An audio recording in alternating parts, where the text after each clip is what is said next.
So on today's show, we're going to explore the NIH under Fauci before he left, gave EcoHealth Alliance and Peter Daszak new grant money for bat coronavirus research. National Institute of Health, the NIH, has awarded new funding to EcoHealth Alliance for bat coronavirus research.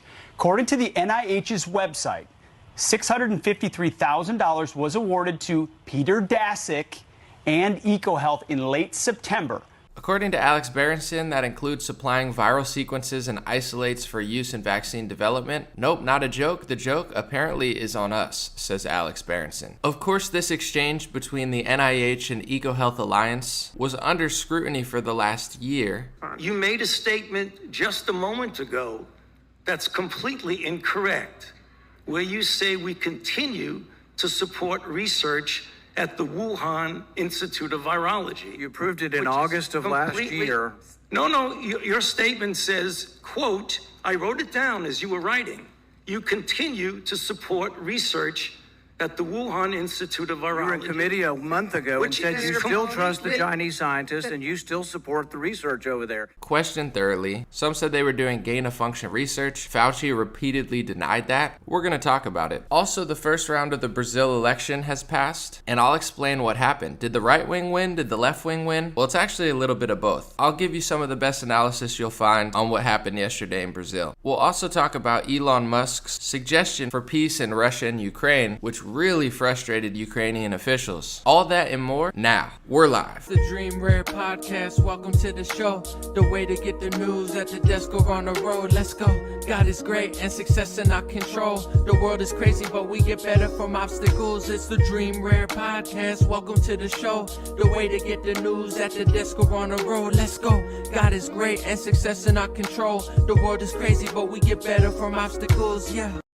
Hey, what's going on, everybody? Welcome to the live stream for today. So I got a few pretty important topics. I'm going to break down the Brazil election and give you two perspectives of people in Brazil that know it better and are pretty accurate with it. I trust it.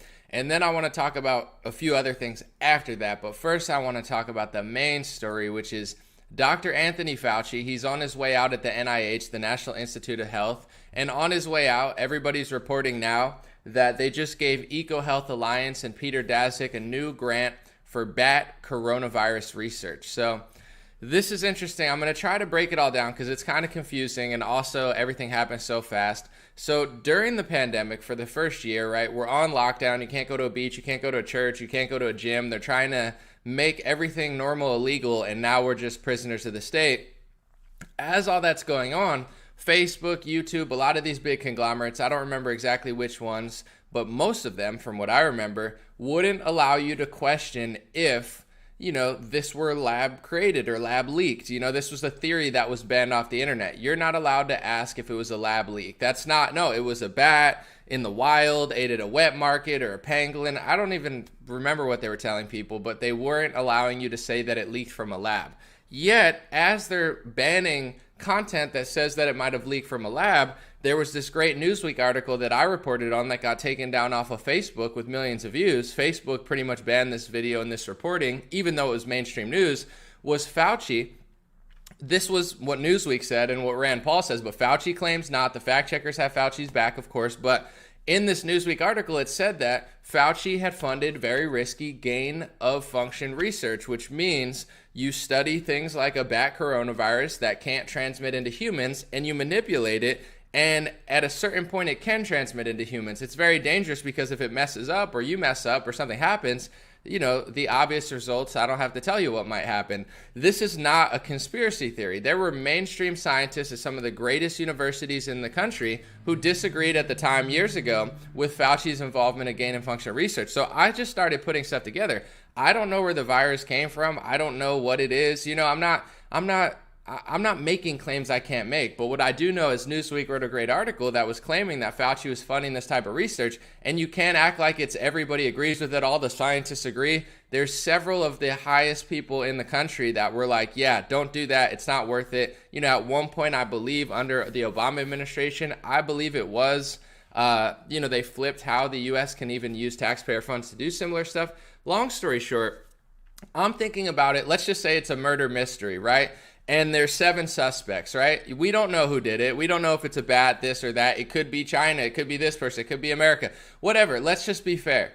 Okay, and then one of the suspects tells you, you're not allowed to question me. You're not even allowed to look into what I do. If you suggest it leaked from a lab, which is one of the possibilities, even no matter how big or small it is, you're not allowed to say that on Facebook. You're not allowed to say it on Google. Yeah, there's going to be research coming out that the United States was involved in funding, this manipulation research in China right near where the bat was in the wet market. I mean, this spontaneous coincidence that you have this massive continent of Asia, the biggest, I think it was called a stage 4 virology lab, the Wuhan Institute of Virology, one of the biggest and most powerful, virology labs in Asia, and then just spontaneously but you can't question the fact that it might be a lab leak because you're not allowed to. If I were an investigator, I would be thinking that person's guilty, not because I have 100% evidence, but because they're not even allowing you to get involved in it. It's like, that's not even an option. You can't talk to that guy. You can't question him. You can't do journalism on him. That guy, it wasn't him because we said it wasn't him, and it can't be that. So don't say it. Don't look at it. Don't research it. Don't talk about it. Don't do journalism on it. Don't be accurate or factual about it. This is what they did for a year. So I don't know what I'm allowed to say on this psychotic platform that constantly punishes me for being honest. But it's like, that's where my intuition goes. I'm like, that's probably what it is then. I don't know for sure. They might be lying on that. But if they're that desperate to cover up the lab leak theory, a year of covering it up, and then they finally admit that, Facebook did a 180 and said, I guess we should allow, lab leak theory. If I were 2 years ago to say it was a lab leak, that video gets taken down. Now, they allow that video. They say, we've determined that it might be. It's a possibility. It might be perhaps the biggest possibility. The ex-CDC director, Robert Redfield, actually said he believes the lab leak theory, and he was the old CDC director. So it's a pretty credible theory at this point. And now you're allowed. Why weren't we allowed to say it in the height of the pandemic? Why were we not allowed to question Fauci? How come I wasn't able to share a Newsweek article? How come you're trying so desperately to not even allow that to be seen by the light of the day? To me, that's screaming guilty, guilty, guilty, guilty, guilty. But maybe it's not. It's like with VAERS reporting. I'm not saying everybody gets injured by vaccines. I don't think it's true. I don't think every single person gets injured. They say it's rare. I would think that it is. But how rare is it? 1 in a million, 1 in 5 million, 1 in 100,000, 1 in 10? I don't know, because they don't really allow you to question it. If you talk about the VAERS reporting, which is the government system to database that, they try to act like Alex Jones smoked DMT and made it on the Joe Rogan podcast. They talk about VAERS reporting as if it's a goofy conspiracy theory hatched out by a bunch of drug addicts or something on a podcast. And I'm not calling Alex Jones and Joe Rogan drug addicts on a podcast, but you get what I'm saying. They act like it's so dumb. It's a government system. So I don't know what the truth is because they don't even allow investigation is the point I'm getting. So once again, this was the big transfer that was under scrutiny the most. It was EcoHealth Alliance, Peter Daszak. And on Fauci's way out, he just gives them $600,000 again to study bat coronaviruses again. Same exact similar thing that they're doing that was under scrutiny. He's just emboldened to just keep the cash cow flowing. Here's my interpretation of it. I saw Sanjeet, I don't know his exact name. I think it's maybe I said it wrong. I'll look on my page real quick because he's like, unbelievable. I can't believe Fauci would do that. And I'm like, why wouldn't Fauci do that? There's no penalty for people in big pharma. It's not like they get held accountable for anything. So it would be weirder if Fauci stopped funding them. You know what I'm saying? I don't care. I get that it's like, oh my gosh, this is corrupt. But at this point, let's just stop acting like we're surprised. The surprising moment would be if Fauci turned around and said, I'm going to tell the truth and I'm amazing and I'm going to, you're allowed to question me. That would be shocking. Not Fauci being, why wouldn't he be? You know what I'm saying? Don't act shocked. It's not shocking. No one's been held accountable. The left wing mandated it. The left wing doesn't allow you to question it. The right wing ran around the country telling people to get the Trump vaccine. Big Pharma has no accountability. They don't need it. You know what I'm saying? At worst, they make a bunch of $1 billion. They get caught 10 years later, pay a few $1 billion fine, and get out like a bandit. We paid this has happened in the past. We paid a couple $1 billion fine. Yeah, but how much did you make in profit? Tens of billions of dollars? So it doesn't matter if you pay a small fine and nobody goes to jail. It's like the banks. They scam the crap out of you, trillions of dollars. They get caught. No one goes to jail. You think they give a crap? Why would they stop? It's like someone who murders 10 people and they're like, yeah, just don't do it again. Give me $100,000. And it's like, okay, but I got $1 million murdering people. It's like, well, just do it. It's like, why wouldn't they stop? So long story short, we'll see what happens with this, but the big pharma conglomerate, the government who partners with big pharma, these are some of the most smug, arrogant, and lack of self-accountability people I've ever seen in my life. So this is my point before I move on, because I could talk about this stuff all day. I don't care if somebody injects himself with synthetic mRNA. I don't care if you don't. I don't care if you take pills every day. I'm not saying I don't care, but it's really your life, what you eat. If you're a vegan or a meat eater or you decide to fast, I'm not in control of your personal diet or medicine cabinet. So I've never told people what to do. As far as like, I'm not you. I don't know. I can't. I'm focused on myself and my choices. So I don't give people like, do this or do that. But that being said, I'm very stringent on holding big pharma accountable, because if they don't get held accountable, we're going to keep getting these situations that don't make sense. We're locked down. They're getting money. We can't talk about it. It's being mandated. This is never going away until they face scrutiny. And what the media has done is the media has completely caved to them. Politicians have completely caved to them. They've swallowed up our whole society. Most of these sports leagues are just doing the bidding for them, essentially. And if you speak out against them, you're an outcast like Aaron Rodgers. So this is all very dangerous, not just because you can't criticize them, but it's creating this new reality where this is the new normal. It doesn't even matter how good the product is. It doesn't have to be proven. We just have to say it's good. We don't have, back in the day, it's like, yeah, maybe they lied about a few things, but it's like, the narrative about the COVID vaccine was like, this is great, this is amazing, this is the greatest thing, Operation Warp Speed. Of course, the long-term trials aren't done. You are the long-term trials. We'll figure it out over time. They said that it wouldn't do this. It did do this. They told mothers you're fine. Then they're saying, well, actually, there have been trace reports. JAMA Network found out that there were trace parts of mRNA in breast milk, so now they're giving different advice to mothers. I mean, it's like an ongoing experiment where it's like, it's good, it's this, it's that, it's this, it's that. The goalposts are moving because it's such a brand new product that is not only, I believe this was approved by the FDA faster than any vaccine ever. Usually they take a couple years minimum, but also it's new technology. It's synthetic mRNA, which isn't like the other vaccines that they use, which is injecting something totally different. So I'm not telling people how great or not it is, but the point I'm getting to is they said it's great, it's amazing, it's new, it's fast, it's rushed, here you go, it's awesome, and that's what it is. That's just what it is. Not because it really is that, but if you're Rachel Maddow and you lie in favor of the vaccine, that's fine. If you're, Rochelle Walensky and you say that the real life data says it's 100% effective, and then she comes back and admits later she was just excited, that was like her little excuse. I was just really excited. Oh, are you a cheerleader? Are you a Pfizer? Should we get you some pom-poms? Oh, no, you're not supposed to be a cheerleader. You're supposed to be the head of an agency that's supposed to either regulate or oversee this type of stuff, and you're not supposed to play sides. It's not a big show where you got the pomp, but we know who you are. You are a big pharma cheerleader. You are a vaccine cheerleader. So that's why you make mistakes in favor of big pharma. We're going to talk about the polling mistakes in Brazil in a second, and mysteriously they all go in favor of the left wing. Glenn Greenwald reported, I'm going to read it in a little, that they had polls like 40% skewed, where they said a left-winger was going to win by like 20%, lost by almost 20%. I mean, this was apparently in Brazil the worst polling in history. But they all go in the favor of the candidates that the media wants to win. Isn't that weird? They never make mistakes in against big pharma. Imagine if they made a mistake against the COVID. It's not a mistake. They're not making mistakes. They're a PR team. They're a propaganda unit. They are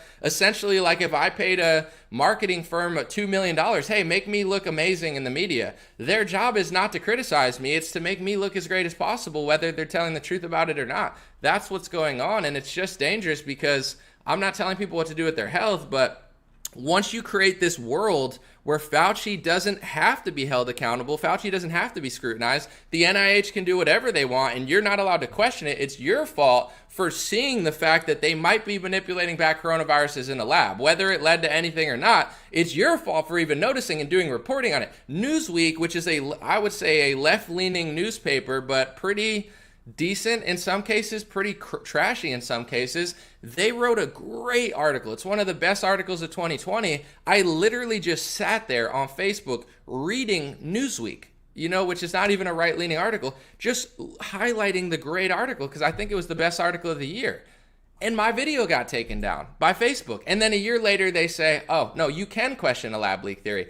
That's screaming guilty. If you don't allow me to read a Newsweek article in 2020, and then in 2021, after you've already deleted my video with millions of views, you say, oh, actually that video it's gone now. You deleted it. So, I have it on Rumble and other platforms because you scumbags are just liars. But is that not screaming guilty? You won't let me question your bat manipulation of coronaviruses in a lab for a year, and then a year later you allow it? Isn't that screaming guilty? Screaming guilty. These people are such psychos, and nothing gets done about it. No one cares. The left wing runs around and funds it and brags about it, and then the right wing, like Donald Trump, stands on stage and says, oh, call me Tony. I got along with Fauci, but I disagree. It's a big show, folks. You got one side selling vaccines and mandating the product. You got the other side selling vaccines and not mandating the product. And then the left and the right, the sheep in both parties, fight with each other emotionally. I hate you.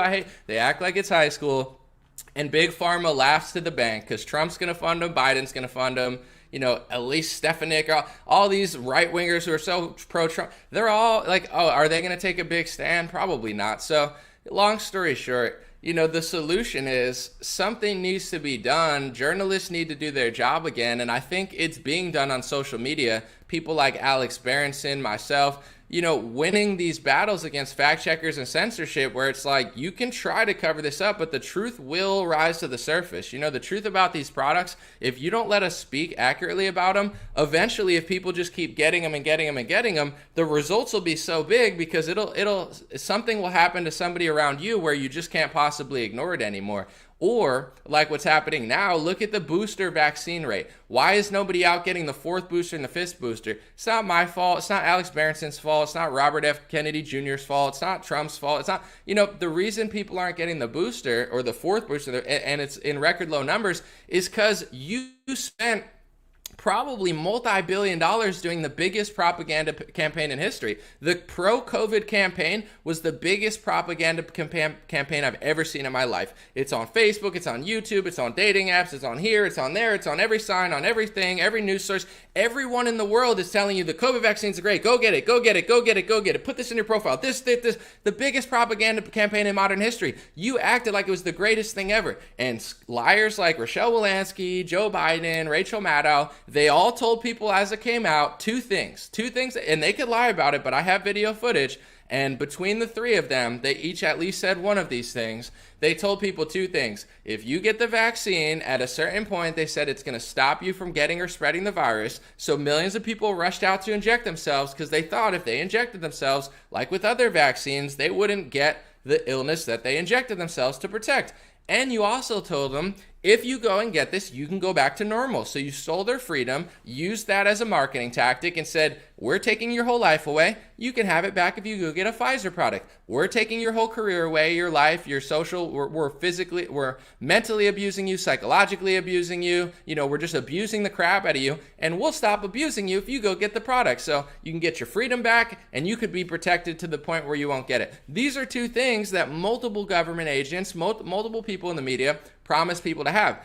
Millions of people went out and rushed and got it because they thought they'd get their freedom back, or they thought that they'd be protected to the point where they wouldn't even get sick. And then millions of people who got injected got sick with the thing that they got injected for. And millions of people that were told to take their masks off were told to put their masks back on. So the reason that people don't want to get the vaccine in record numbers, a majority of people are not getting these booster shots. It's not me.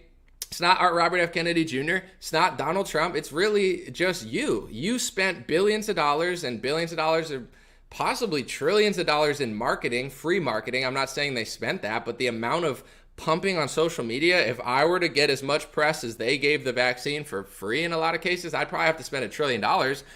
That much marketing for a product, acting like it's the greatest thing since sliced bread. And now people got it, and it's like their life didn't drastically change to the percentage that you said it would. So a lot of people are like, yeah, you promised the world, you under-delivered, and now we don't trust it as much. It would be like if I said, this is the greatest thing you're ever going to eat. It's kind of like In-N-Out. I like In-N-Out, but like everybody hyped up In-N-Out before. In-N-Out's the greatest place. You got to go to In-N-Out. It's the greatest burger ever. I ate In-N-Out and I was like, this is it's okay. Now I do like In-N-Out more because it tastes good to me, but it was just too overhyped. I thought I was going to take a bite and I was going to be like, oh my God. But I took a bite. I'm like, this burger's okay. It's just whatever. People just overhyped it. I do like In-N-Out, but it was too much hype and not enough sauce. It's the same thing with this COVID vaccine. It's like, this is the greatest thing you're ever going to eat. And then you take a bite and you're like, it's okay at best. This mRNA injection for COVID, it's the greatest thing ever. Trump says it's the greatest human achievement. Literally, no. The left says it's amazing. Like, people, you could spend money telling them it's that great, but everyone's like, it's okay. It's all right, I guess. So that's what it is. To move on, Dr. Anthony Fauci, on his way out of NIH, is giving money to EcoHealth Alliance for bat coronavirus research. When have we heard that one before? And they won't let you say certain things. Like, for example, I'm just using this as a hypothetical. They won't let you say on social media, in some cases, the people pushing the cure are also pushing the disease, right? The people pushing the cure are pushing the disease. That may, depending who you criticized or who you said of that might flag. Like, if you specifically blamed a certain company or something for it. But if you get to the bottom of certain things, it's like, if you're not allowed to question it, what's going to stop someone from eventually doing that? Because the whole thing with journalism and media is, if something happens, the people speak up and then it stops. There's been corruptions, there's been lawsuits, there's been crime, there's been malevolence in the pharmacy industry. It's happened. When has it not happened? It's happened for the last 100 years. Bayer, Monsanto, these are not the most ethical companies I've ever heard in my life. So, long story short, if social media won't even allow you to question Pfizer or question people who are funding this stuff, it gives them a green light to do whatever the hell they want. Why wouldn't they hurt you? Why wouldn't they scam you? Why wouldn't they? It's like, it's so easy. It's like, I could scam people, I could hurt them, I could do this, I could lie, I could make billions, I could enrich myself. And these dummies aren't even allowed to question me. These peasants have to put a mask on when I'm sitting on a triple deck with Magic Johnson. These people need to put a mask on. And if they question me, they get kicked off social media. It's just allowing corruption to fester. Because things they would have thought twice about 8 years ago, now they just feel emboldened. Pfizer's been caught with one of the biggest criminal lawsuits in modern history. Why? Someone lied, and it was a massive lie. Opioids, fentanyl, there have been crime, corruption, lies all over the place, but now they can't be questioned. The CEO of Pfizer is a scumbag, a total scumbag. All these people, total scumbags. And they think that they're just going to keep pushing. But eventually they're going to push so far, they're going to push that glass door over, and people are going to see the illusion and the man behind the mirror, and it's not going to be pretty. And it's already starting to happen. The CEO of Pfizer gets sick all the time. I tested positive for COVID. I tested positive for COVID. Thank God I had my 4 injections. Thank God. Yeah, good luck, bro. God bless you, my man. God bless your family. But, your little shtick is running out, and everybody's starting to see it. Second story I want to talk about is the Brazil election, okay? So it was left-wing Lula, I think his name was. He was a former criminal. He was in jail. He used to be the president, I believe. He went to prison on corruption charges. He came out, and now he's the front runner. He won the election, but there's a catch. It's Bolsonaro, the right-wing guy who stood up to Big Pharma.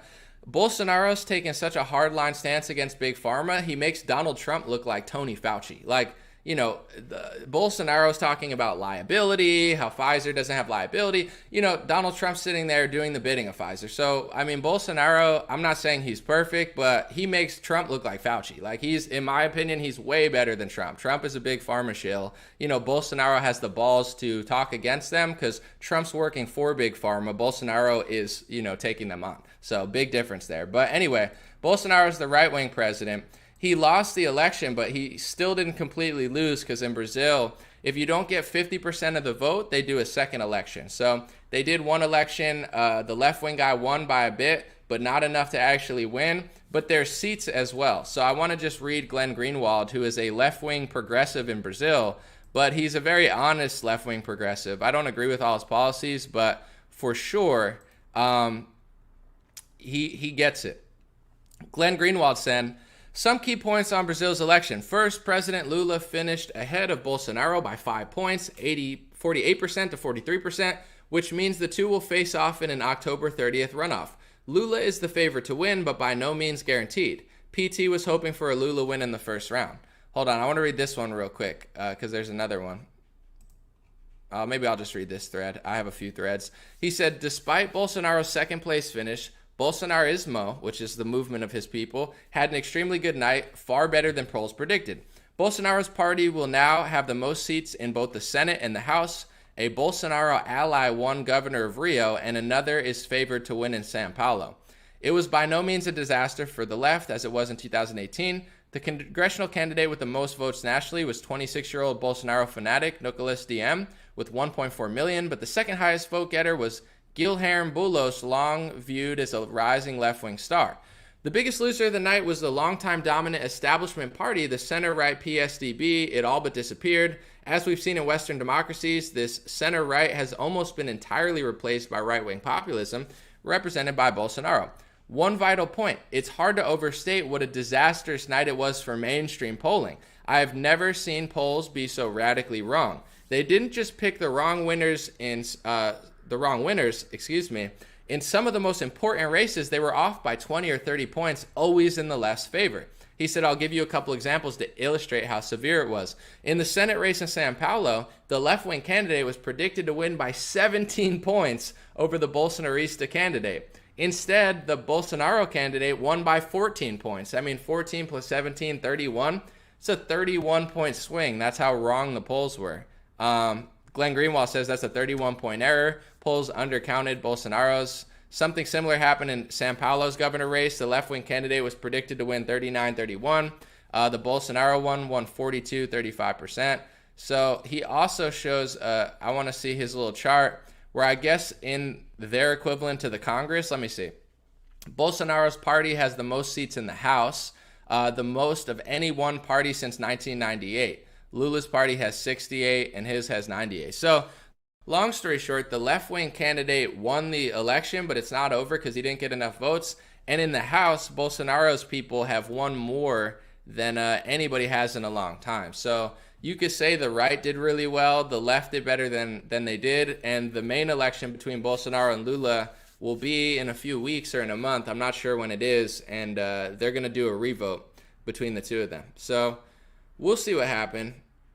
Someone said Bolsonaro made a deal with the left to release Lula. We knew since they pardoned Lula that he was going to be the new president.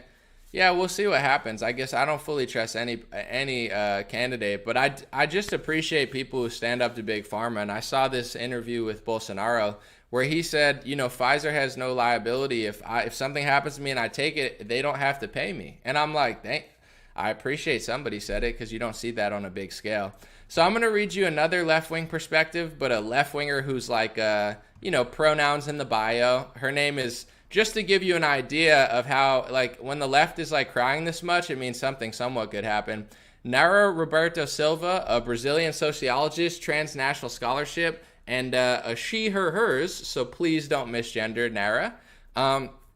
This is her take on it. I read her thread, and I'm like, I just want to give you different perspectives. She's more left-wing. I may be a bit emotional right now, but I'm not going to sugarcoat it. Tonight was a catastrophic night for Brazil. Lula's lead is shorter than imagined. Even those who expected a second round didn't expect Bolsonaro to perform so well. Many imagined that some last-minute votes would go to Lula, but the movement was the other way around. Third and fourth candidates performed worse than expected, and their voters seem to have gone for Bolsonaro.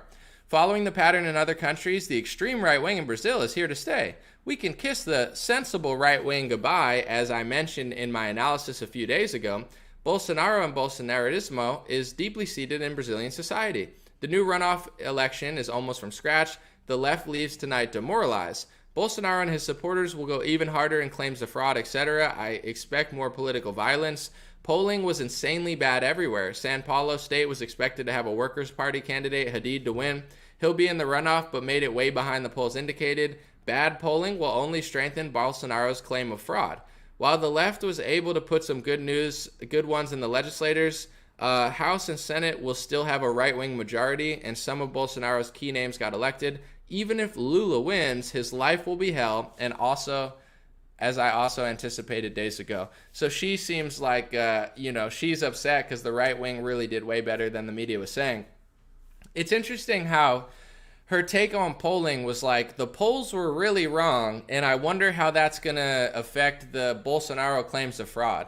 It's like, why not say the polls are really wrong? Why were the polls so wrong? It's always like a blame Trump or blame Bolsonaro in a way that doesn't even make sense. It's like, yeah, we were wrong with the polls, but like, what's he going to say about it? Well, maybe he's right then. I don't know exactly what he's talking about because I don't follow Brazil politics that thoroughly. But if he's saying the polls are going to lie and the polls lie, maybe he was right. It's like maybe his conspiracy theory was true. I don't know what's going on there, but it's weird that they never come to these conclusions. This is why I always say there's, good people and bad people on both sides. Nobody's perfect, and no one should be defined by their political party. That doesn't make you a good person. But the left wing is this special brand of phony that's just like laughable. This is why there's many right-wing influencers that just make a full-time job making fun of left-wingers, because it's just like, it's too easy when they're so clueless. Like, for instance, okay, if you truly believe in America, you shouldn't question an election. I mean, we had Bush versus Gore, which was an election that was questioned. But, Amy Klobuchar, there were Democrats who questioned things before. Jill Stein's question. Okay, your theory is don't question elections. Don't claim there's fraud. Don't say don't say any of that stuff, right? But you just did it in 2016. So I can't take anything you're saying seriously. If you said, I don't like Trump, I think a democracy, we need to believe in the voting system and you can't question it, I'm not going to say I would believe you, because in my opinion, you do need to question things to have a healthy fake democracy. Because if you can't question the voting, then, why? Why can't you question it? If it's so strong, it should hold up under scrutiny. But the left, everything they're mad at Trump supporters for doing when it comes to questioning elections, essentially they did in 2016. There was violence at Trump's inauguration, maybe not to the same extent, but maybe there was. I don't know. I mean, it's hard to really measure, but there was people getting arrested and people throwing things. And one could make the argument that it was more violent. I mean, it depends how you measure it, but if it's like raw amount of people or projectiles thrown. But long story short, like, you questioned the election. You said Russia hacked it. You said it was stolen. You didn't believe the results. So who takes you seriously? Even if I don't like Trump and I don't like Republicans, I would never take you seriously because you're just lying all the time. It's like, it's the same thing with the thing in Brazil. It's like Bolsonaro said the polls were fake, then the polls were fake, but it's Bolsonaro's fault for saying it, and it's only going to strengthen the right wing. Well, maybe it's strengthening the right wing because you're wrong and they're right. Did you ever think that? No, you didn't think that? It's not like the right wing in Brazil is perfect, but the reason it keeps getting stronger is because they're more honest. Bolsonaro's more honest than Lula. Trump's more honest than Biden. And your average right-wing host, although many of them are corny and fake, they're more honest than your average left-wing host. There are some left-wing winners, like, Glenn Greenwald is pretty cool. I would say Bill Maher is decent if you're going to relate him to like a Don Lemon, you'll get some good takes out of him. And, I'm trying to think, like, Russell Brand is pretty cool. But besides them, like, no one else is really that honest. So why it's like, why is the right wing growing and why are they questioning the polls? Because they're more right than you are. Jimmy Dore's a cool one, exactly on the left. But it's like, it's so obvious at this point, but they don't get it. And it's almost sad because it's like with the pronouns in the bio. I don't care what your pronoun is. I don't care if you're on Twitter and you're trans. I probably won't even notice because my whole life doesn't revolve around like looking to see what gender you are. But long story short, it almost just brings more bullying to you. And I'm not pro bullying people, but it's like corny. It's like she, her, hers. That's my pronouns. Like, okay, it's not all about you. Oh, my pronouns, I'm a he, you guys, call me he. It's like, get over yourself, like, it's like, I've dealt with gay and trans people in business settings, and nothing happens because we just do our jobs. It's not like, call me this, it's like, get over yourself. It's not all, these people are, it's so stupid. Like, I'm pretty sure this one coffee place I go to has a trans person working there, and here's how our interactions go. Because I'm not even sure if they're trans. They might just be a person that looks off. I'm not, at this point, I'm not sure. So, but like, it's like, hey, how are you? How are you? Hey, I want this. Thank you. Here's my money. Have a good day. It works because there's no like, call me her. It's like, I didn't even use her or him. Like, I'm just ordering a coffee. So long story short, it's just like the cringiness of that. They're their own worst enemy. They're like, the right wing, it's rising, it's growing, it's everywhere. It's like, you're making it grow because you guys suck so hard. Like, you're so bad that no one wants to vote for you. If you allowed like a Russell Brand type person to lead the Democratic Party, I bet you that would grow pretty fast and people would believe in it. But like, because you guys are so stupid, it's like, the right's rising because of people like you, because you're their best friend. It's almost like, if you wanted to make the right wing rise, you would do what the left is doing. I'm not saying this is what's happening, but you could make the argument that people like this, I'm not saying they're controlled opposition, but it's like, if I wanted to make the right more extreme, I would make the left crazier, and then the right would make more sense. So it's like,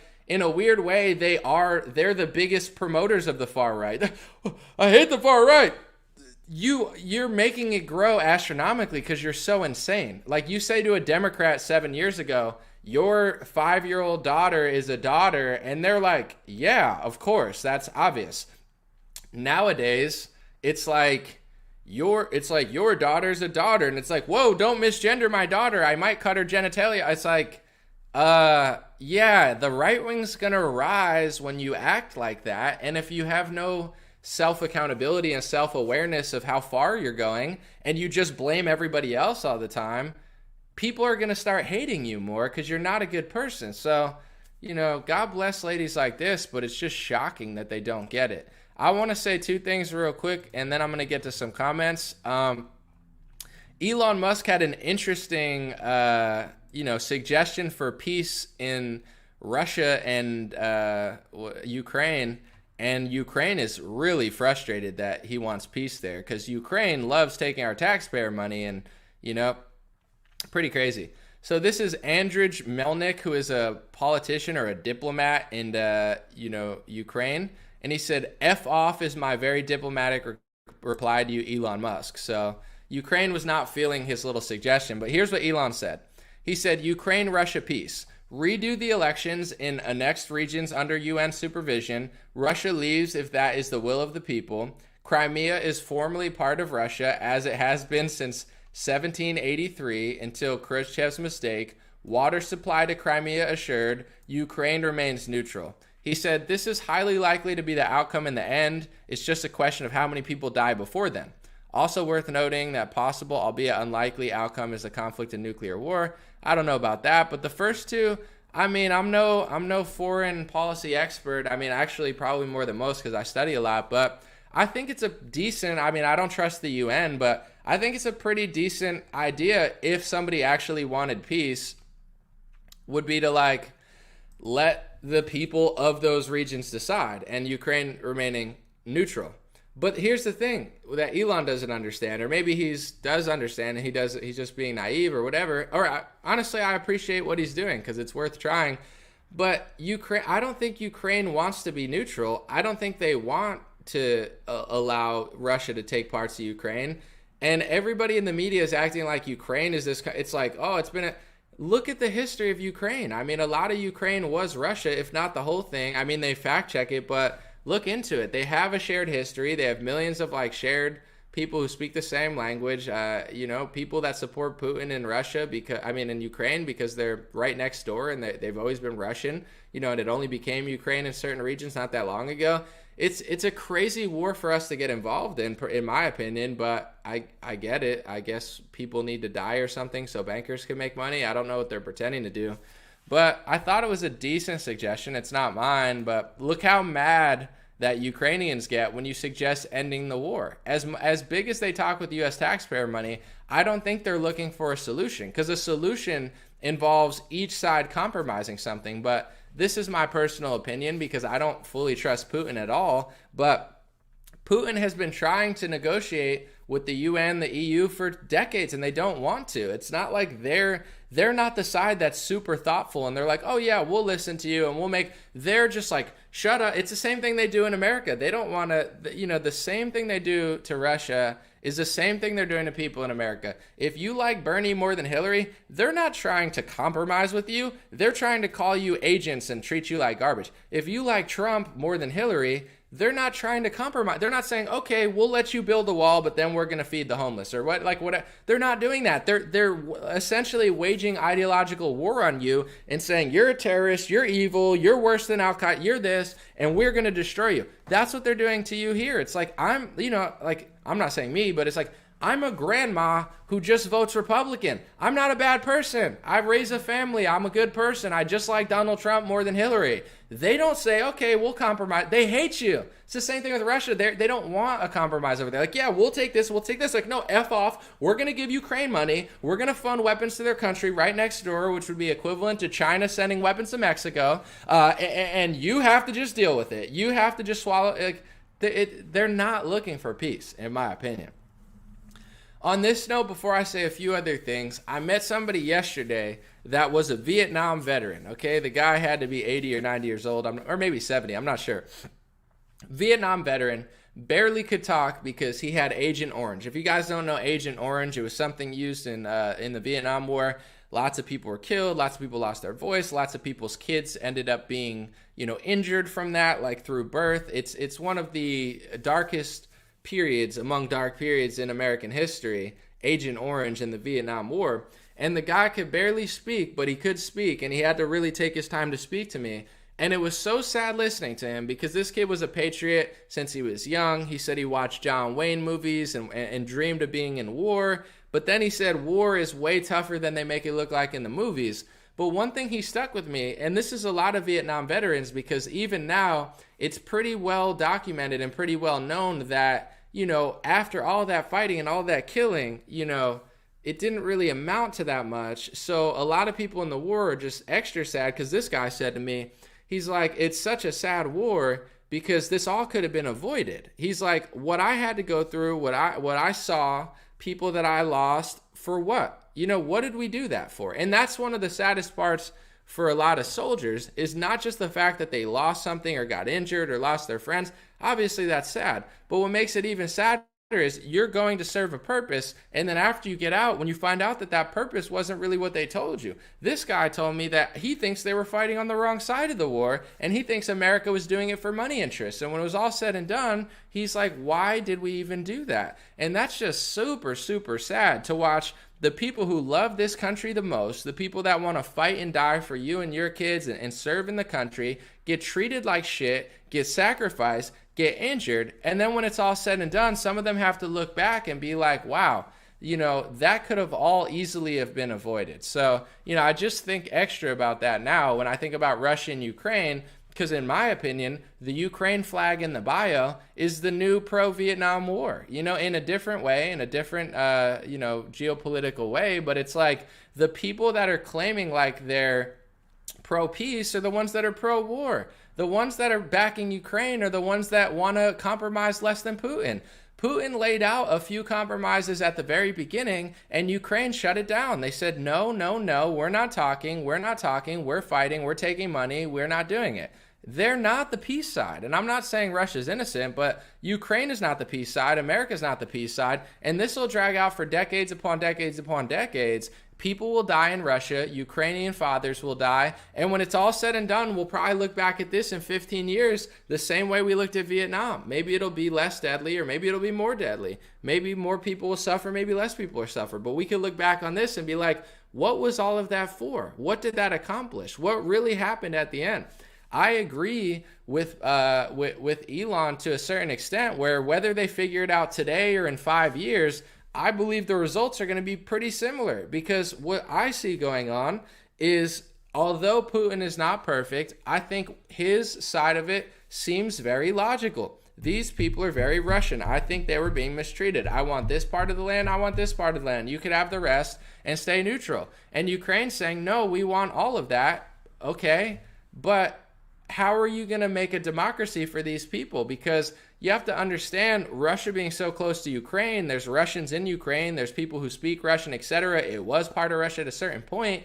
They're going to want to vote for a candidate that wants peace with Russia, not war with Russia. So in the election coming up, the main party that could have beaten Zelensky was a party that was more aligned with Russia. But that's not random. That's natural. That would be like, Trump wanting to work with Mexico and, Biden not wanting to work with Mexico. But then they banned Trump because he's pro-Mexico. So they've banned the political party that millions of people align with in Ukraine. And in a democracy, you might be pro-war, you might be anti-war, you might love your country, you might hate your country. That's unfortunately part of a democracy where you might want to change it from the inside to make a country you like better. That's what democracy or whatever they like, a fair country, whatever they're claiming it to be, that's what it would be like. So now under this war, Zelensky has banned the main party who would defeat him. So now there's millions, if not tens of millions, of Russians or Ukrainians stuck in Ukraine that hate the guy, that don't want the leadership, and can't possibly vote him out because it's not possible anymore.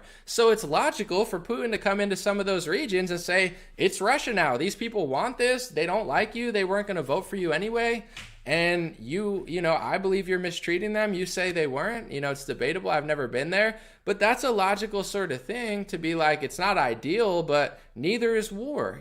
Killing people is not ideal. So at the end of the day, there needs to be some sort of compromise. And I believe it would be like in America if there was a region in the South that was super Democratic and super Mexican, and it was a bunch of Mexicans who just wanted to vote for Hillary Clinton. And at a certain point, we said, you know what, you're part of Mexico now, or you could do your own thing. You know what I'm saying? It's not ideal. We don't want to lose parts of Texas. But at a certain point, if all those people are living in a different reality, there has to be some tough compromises where it's like, listen, we ideologically disagree. You're not even allowing these people to vote for who they want. So just break off and, give them a piece of it. Obviously, not what Ukraine wants to do, but it's just looking at the Vietnam War, World War I, World War II. This is the unfortunate part being an American, especially being a veteran or a soldier or a patriot or someone you love. Some of the greatest patriots are the ones that are able to question and scrutinize their own government, because when your government is not doing what you think they're doing, you're not going to get the results that you imagined. And I want to read one more thing too, because I found it interesting. Real quick. It says, Supreme Leader of Iran blames the United States and the Zionist regime in Israel for the riots in Iran. So the leader of Iran is blaming America and Israel for riots there. I don't know what's going on, but I've suspected this for a week. As someone, I'm not Iranian, I'm not Muslim, I've never been to Iran, I have no connections there. I love America, I'm a citizen here, I'm a Christian. I believe him over the media, unfortunately. Not because I think the supreme leader is a great person, but this is what America does, and the Zionist regime, this is what they do in countries all the time. This is their playbook. It's happened dozens of times, and it's historically factual and published in multiple different places. How do they do regime change in certain areas? The same tactics are used always.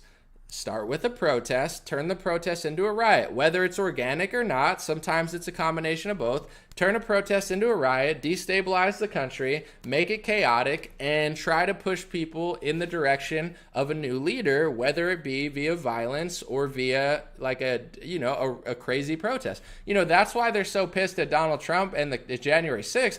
I don't think that was a good day. Honestly, I think it was sloppy, foolish, and I think people fell in love with the vaccine salesman and got set up. But in general, it's like, I think the media is seeing what they do in other countries there, and we're like, that was a very sloppy attempt at like a ugly protest, and that's their bread and butter. That's what they do in other countries all the time. It's like a sloppy protest that turns into a riot, that gets bigger, that destabilizes stuff, and then somebody comes in and says they're the new leader, and they establish a puppet. Zelensky, a puppet. Bashir al-Assad, not a puppet, so they tried to get rid of him. Gaddafi, not a puppet, so they got rid of him. Libya is not better than it was with Gaddafi. Libya had literal slavery. They killed the leader of Libya, and then slavery took place. They don't give a shit. Slaves, whatever. I mean, as long as that guy's gone, because he wasn't listening to the bankers in the UN, they don't care. Same thing with Saddam Hussein. I'm not saying he's your best friend, but anybody that won't listen to the West what Iran would call the Zionist regime, what I would call the United States of Israel, which is America, controlled by Israel, but you're not allowed to say it because it's true, and that's why it's a hate speech violation. And there's other people who control it, but, you know, there's other powerful players, not just that country and our allies. But, you know, I've suspected this the whole time personally, because when everyone starts talking about Iran and the women there, Iranian women have been wearing hijabs and being forced to do stuff like that for 35 years. I'm not saying it's right. Like, the Iranian Revolution happened, which the U.S. was also involved in. So it's like we're always involved in both sides. We change a Muslim, we change them back to Christian. Like, you know, it's like we're always involved, but whatever. This is not a new phenomenon that women are facing like different rules than the Western world. Why does every Republican care last week? Why does every Democrat care last week? Because there was a big social event, right? Was it reported accurately? These are questions people don't ask in the left and the right. Are social events reported accurately in America? I would say 9 times out of 10 or 19 times out of 20, or even perhaps 29 times out of 30, or even perhaps 99 times out of 100. They're not. They're usually not presented accurately. So if social events are not presented accurately in America and they're used to manipulate elections, manipulate people into thinking a certain way that benefits a certain political party and ideology, then why in the world would I just believe a social event in Iran without further investigating it? But most people play into their biases. Well, I'm an American Christian woman and I don't like the fact that women don't have rights here. Well, I'm a liberal woman and I don't like the fact that women can't take their burqas off. You know, so both parties fall for the bait, and I already know in my head, it's like, everybody didn't organically just start thinking about Iran last week. They've been that Muslim for 20 years now. Why are they? Because Hillary Clinton and Justin Trudeau and the media and the right-wing Zionists, they all come together and say, this is what you care about now. Right-wing Zionism, left-wing, whatever you want to call these people. This is your activism for 2 weeks, and it becomes the activism of your right-wing influencers, and it becomes the activism of your left-wing influencers, and everybody all of a sudden cares about Iran. Why? In my opinion, we're in a soft war with Russia, China, and Iran. Russia's aligned with China, is aligned with Iran. China's too powerful and strong, so we don't mess with China because we're relying on China. Russia, we're kind of messing with because they're also strong, but apparently we think we can kind of get the better of them, or we're just sacrificing our country to fight them, whatever. And then Iran is probably, no offense, the weakest out of the Russia, China, and Iran trio, so we're going to pick on Iran. And I believe that, you know, we would love to regime change Putin, whether it be by election or something else. They've mentioned it multiple times. Biden actually literally said that he wanted to replace him. And then, you know, I think they tried to walk it back. I can't remember. But in general, it's like, it's hard to do in Russia. It's hard to do in China. In Iran, it's not easy to do. But it's like, yeah, if we could regime change Iran, wouldn't that be great? Imagine if Iran wasn't working for our enemies and was working for us. Strategically, I get it. It's like, yeah, put a puppet in Iran. I mean, you who cares what happens to the people? You can claim you helped them. It'll probably end up worse. Like, it's pretty much ended up in most countries we've been to. It either breaks even or gets worse. But at least now we have someone in here like a Zelensky who will do the bidding of America and Israel and not try to fight us all the time. So I don't think this protest is organic there, and I'm not saying nothing's going on there, but I'm sure he's right. I'm sure they absolutely are trying to fund protests and riots in other countries.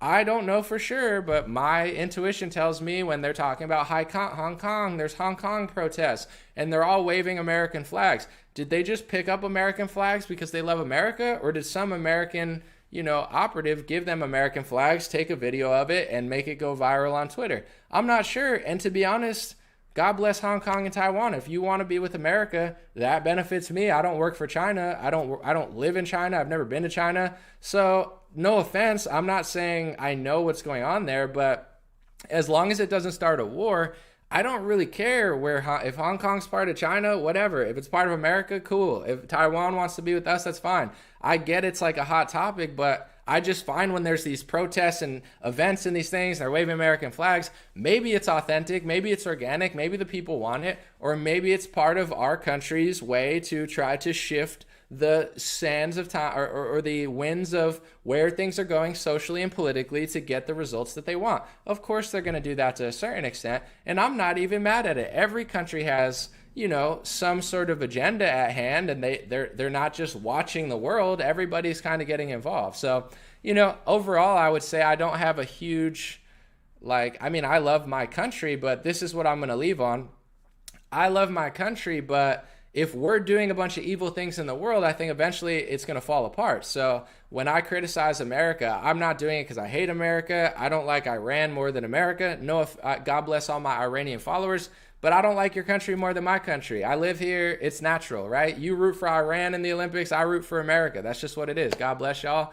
China's the same way. I don't have a bone in my body that wants to support China over America, and I never will. I'm an American, so I don't want it to be misconstrued, because if you say something that isn't just shilling for the rainbow New World Order, which is like left-wing, LGBT mafia / left-wing, global liberal rainbow world order, and then right-wing Zionists who pretend to fight them and just do their bidding all over the world. I don't hate my country. It's just sometimes I'm just going to call it like I see it and be like, yeah, maybe Putin told the truth. Maybe he lied. But when you said he lied and I heard him say that the West is embracing Satanism, which they kind of are, point out which part of his speeches are lies and truths. Like if Beto O'Rourke does a speech and it's a lie, I'm going to explain why it's a lie. Marianne Williamson, who I think is kind of a goofball, she did a speech in front of, whatever she was running for office. It was good. Part of it, she said that the health industry was corrupt and she was talking about holistic stuff. I was like, based? I don't agree with everything, but I'm not going to be like, it's all fake. Well, part of it's fake. Well, that part was true. That part. When someone gives a speech, you just say it's fake, and then you give a speech and the whole thing's fake. It doesn't mean I like him over my country. It's just like my leaders are pathetic. Has Joe Biden ever given a good speech? Dude, he's a clown. Boris Johnson is a clown. I love America. Europe, UK's okay. I'm not like a UK fanatic. It's cool. I like, British people, but like I'm not British. I'm American. These are our, I'm supposed to agree with that just because they're from my country. It doesn't work like that. So I criticize my own country, not trying to be overly critical, but it's like we got to do the right things, because if our military is more concerned with pronouns than they are strategy, it's gonna fail. If airlines are more concerned with like what gender, what genitalia you have versus like how good you are at flying or doing your job in the air, that starts to affect me. So I find that unfortunately the rainbow world order that's also propped up by the right wing, as I explained, that just fake fights them. In many ways, that's a threat to my life even more than these other people. Not saying they like me or they like our country, but when you're destroying our country from within, destroying our military, kicking people out because of vaccine mandates, thank you to the Coast Guard, but go F yourself. I'm going to kick you out because this is some evil stuff. So we got to, root the evil out of our own country. And then I guarantee a lot of the conflicts around the world will start to settle down. Sorry, guys, I want to read comments, but I got to run. I have an appointment that I'm missing. So I'll be back soon. God bless you guys, and I'll see you soon. Sorry, I didn't mean to cut it this close.